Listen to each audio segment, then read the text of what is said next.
ओम नमः शिवाय, ओम नमः शिवाय, ओम नमः शिवाय, ओम नमः शिवाय, ओम नमः शिवाय।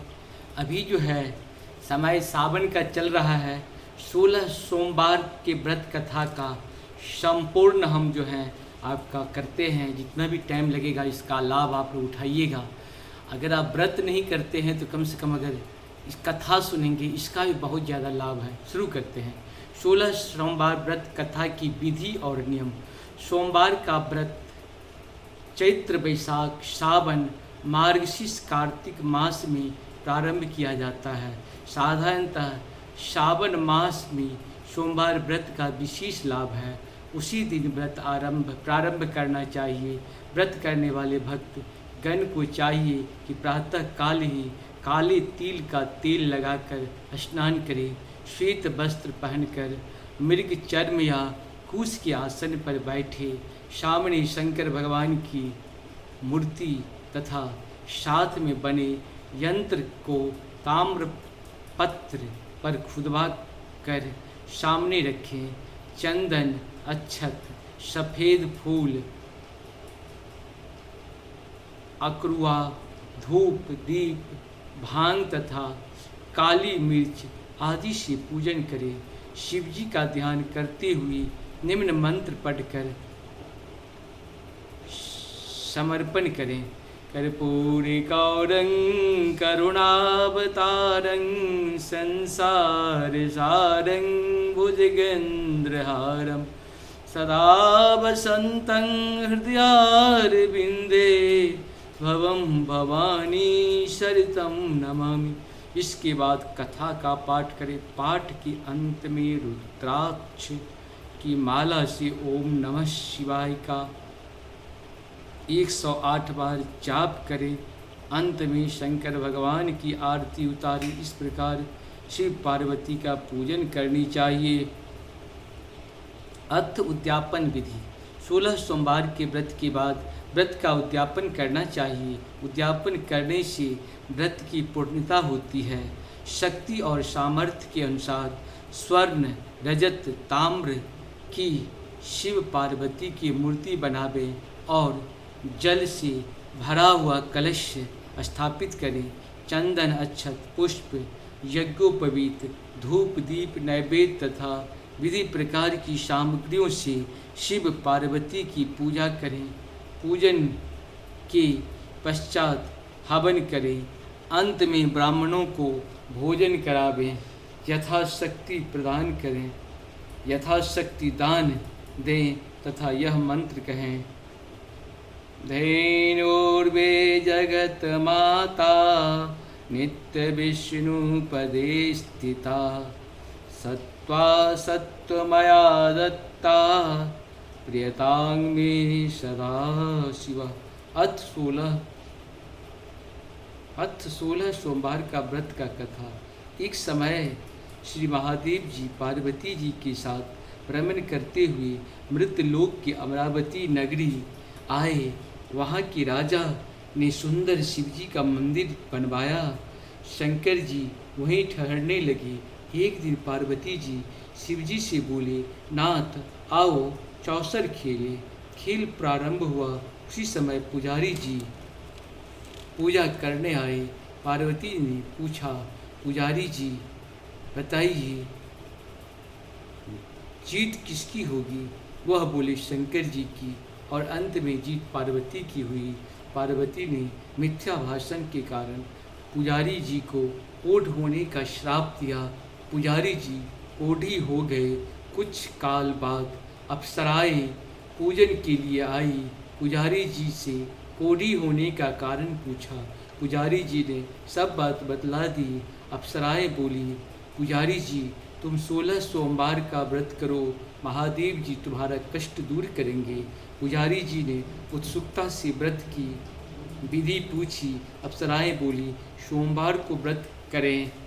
संध्योपासनोपरांत आधा सेर गेहूं के आटे के 3 अंगा बनाएं और घी, गुड़, दीप, नैवेद्य, बेल पत्रादि से पूजन करें।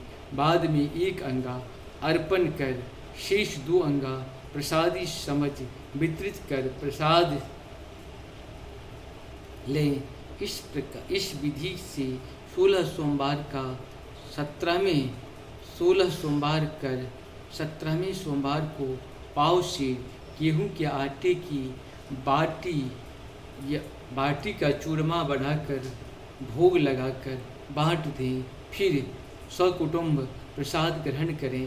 ऐसा करने से शिवजी तुम्हारे मनोरथ को पूर्ण करेंगे। यह कहकर अप्सराएं स्वर्ग को चली गई। पुजारी जी यथाविधि व्रत कर रोग मुक्त हुए और पूजन करने लगे। कुछ समय बाद शंकर पार्वती पुनः आए। पुजारी को कुशलतापूर्वक देख पार्वती जी ने रोग मुक्त का कारण पूछा।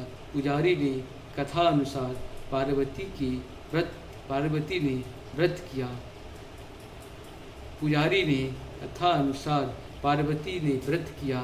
फलस्वरूप अप्रसन्न कार्तिकेय की माता ने आज्ञाकारी हुई। कार्तिकेय जी ने भी पार्वती से पूछा कि क्या कारण है कि मेरा मन आपके चरणों में लगा। पार्वती ने यही व्रत बतलाया। कार्तिकेय जी ने भी व्रत किया। फलस्वरूप बिछड़ा हुआ मित्र मिला। उसने भी कारण पूछा।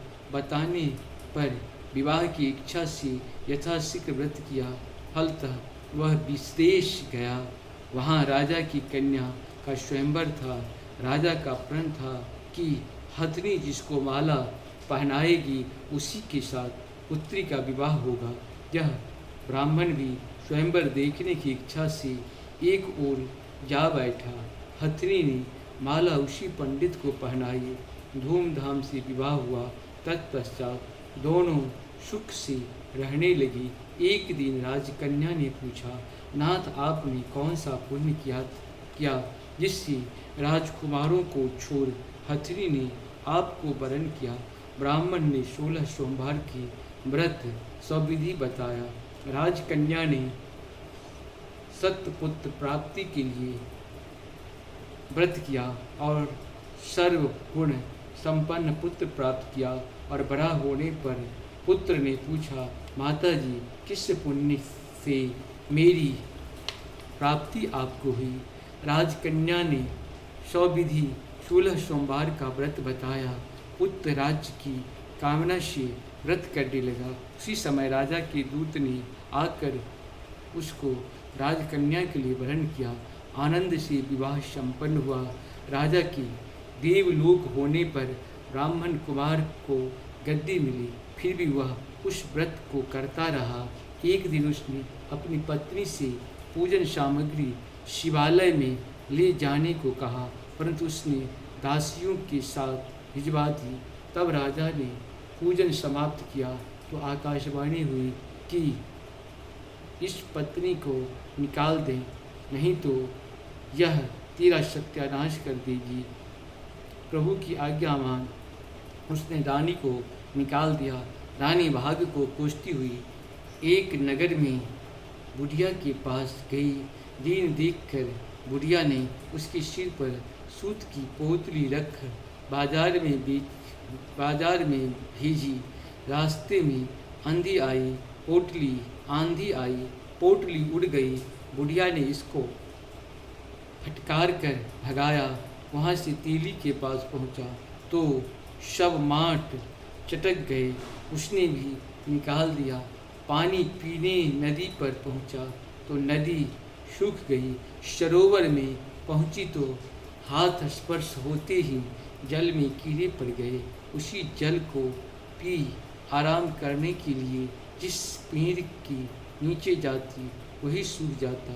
वन और सरोवर की दशा देख ग्वाले इसी मंदिर के गुसाई के पास ले गया। यह देख गुसाई जी समझ गए कि यह कुलीन अबला विपद की मारी हुई है। धैर्य बांधते हुए बोले, बेटी तू मेरे यहाँ रह, किसी बात की चिंता मत कर। रानी आश्रम में रहने लगी, परंतु जिस वस्तु से उसको हाथ लगे उसी में कीड़े पड़ जाए। दुखी हो गुसाई ने पूछा, बेटी किस देव की आराधना से तेरा यह दशा हुई है? रानी ने बताया, मैं पति की आज्ञा का उल्लंघन कर महादेव जी के पूजन को नहीं गई।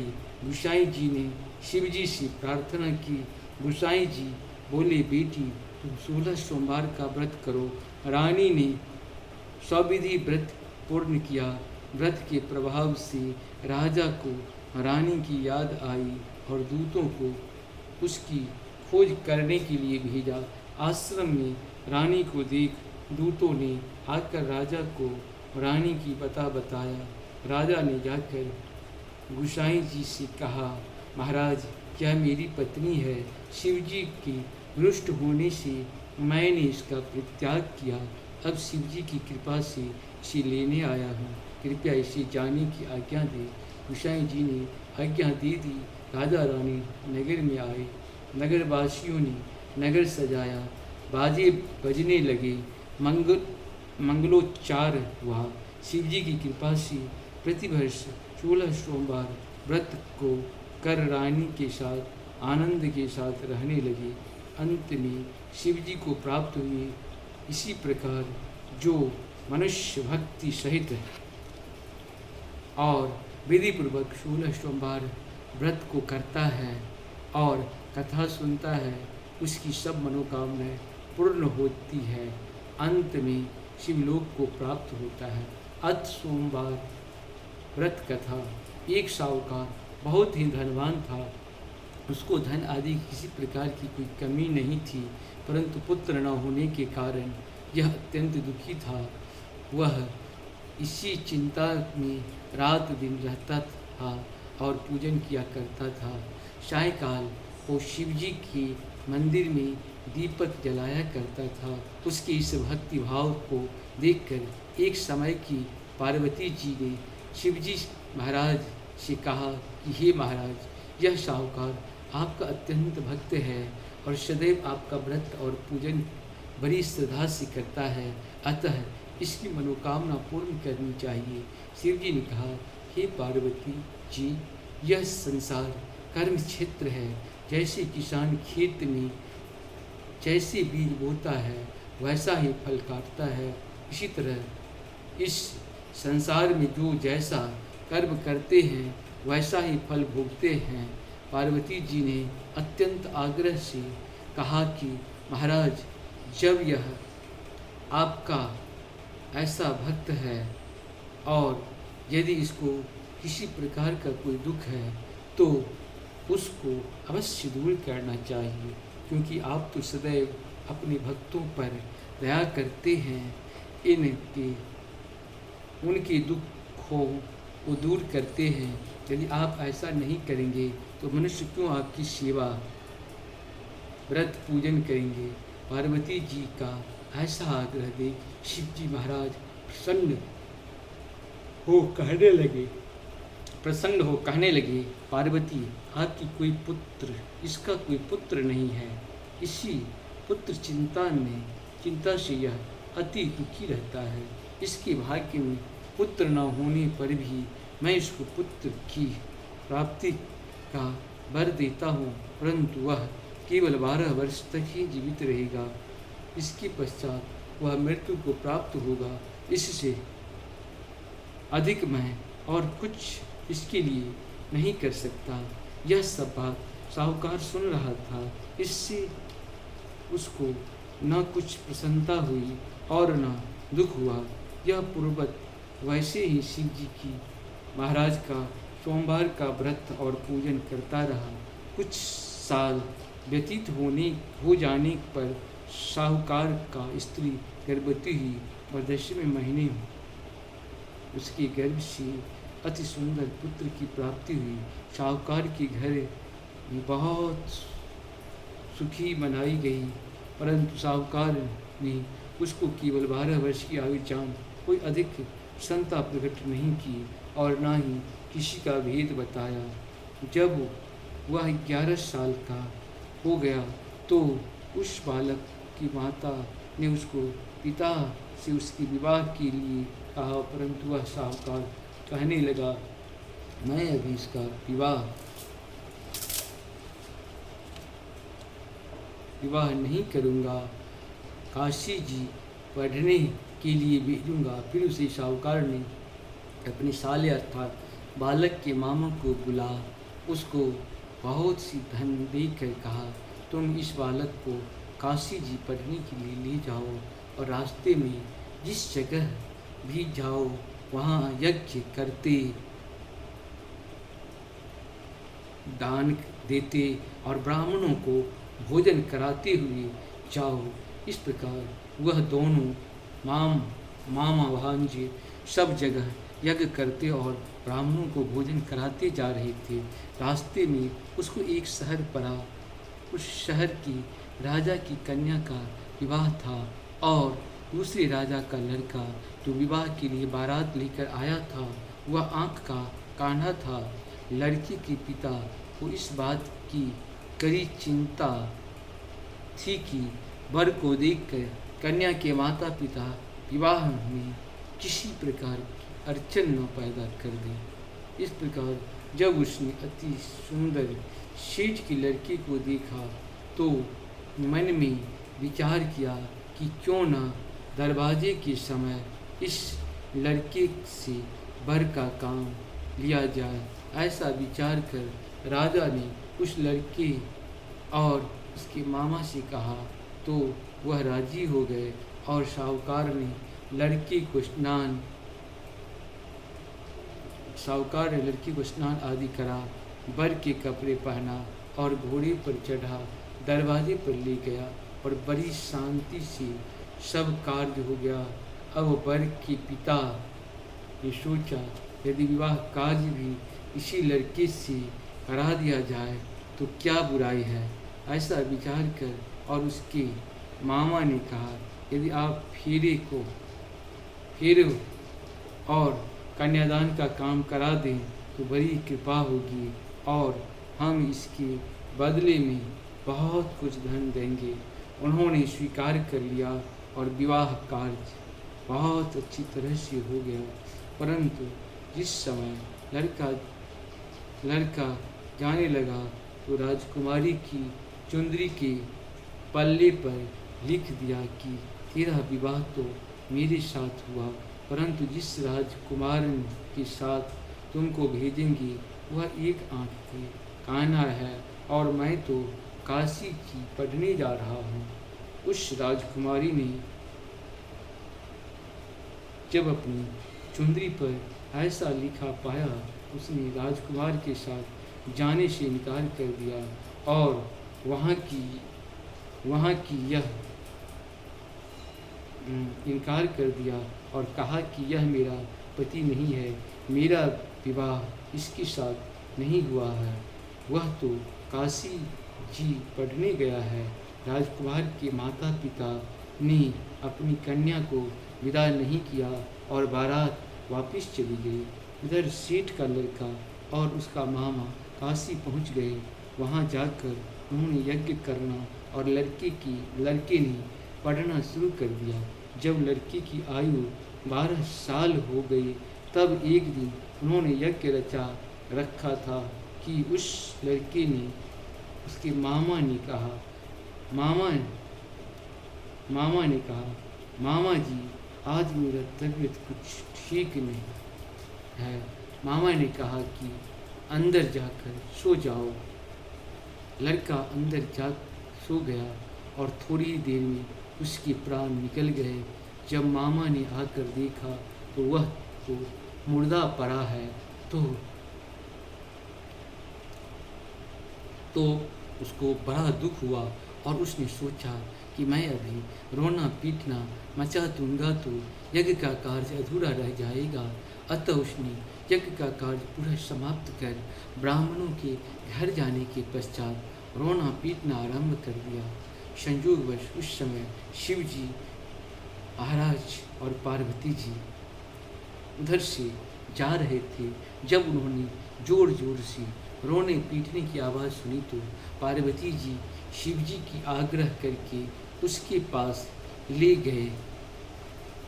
गई और सुंदर लड़के को मरा देखकर कहने लगी कि महाराज यह तो उसी सेठ का लड़का है जो आपके वरदान से हुआ था। शिव जी ने कहा कि पार्वती, इसकी आयु इतनी ही थी तो भोग चुका। पार्वती जी ने कहा कि महाराज कृपा करके बालक को और आयु दो, नहीं तो इसके माता पिता तड़प तड़प कर मर जाएंगे। पार्वती जी ने इस प्रकार बार बार आग्रह करने पर शिव जी महाराज की कृपा से लड़का जीवित हो गया। शिव पार्वती कैलाश चले गए। तब लड़का और उसका मामा इसी प्रकार यज्ञ करते हुए अपने घर को तरफ चल पड़े और उस रास्ते में उसी शहर में आए जहाँ पर लड़के का विवाह हुआ था। वहाँ आकर जब उन्होंने यज्ञ आरंभ कर दिया तो उस लड़के के ससुर ने उसको पहचान लिया और अपने महल में लाकर उसकी बड़ी खातिर की, साथ ही बहुत सारा धन और दासियों सहित बड़े आदर और सत्कार के साथ अपनी लड़की और जमाई को विदा किया। जब वह अपने शहर के निकट आए तो उसके मामा ने कहा कि पहले मैं तुम्हारे घर जाकर खबर कर आता हूँ। उस समय उसके माता पिता घर की छत पर बैठे हुए थे और उन्होंने यह प्रण कर रखा था कि यदि हमारा पुत्र सकुशल घर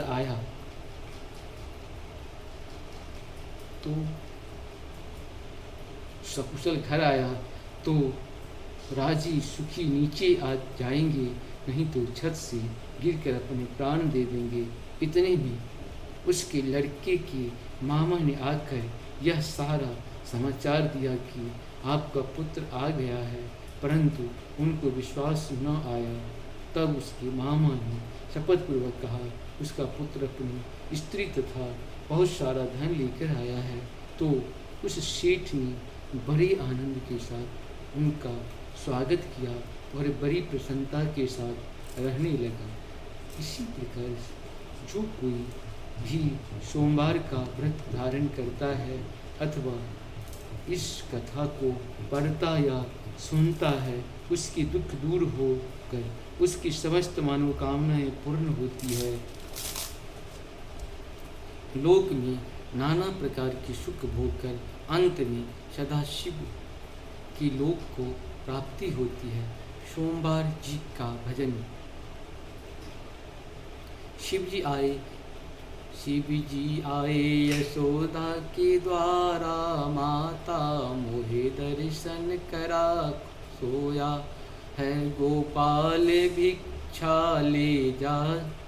शिव आए यशोदा के द्वार, माता मोहे दर्शन करा सोया है गोपाल भिक्षा ले जा।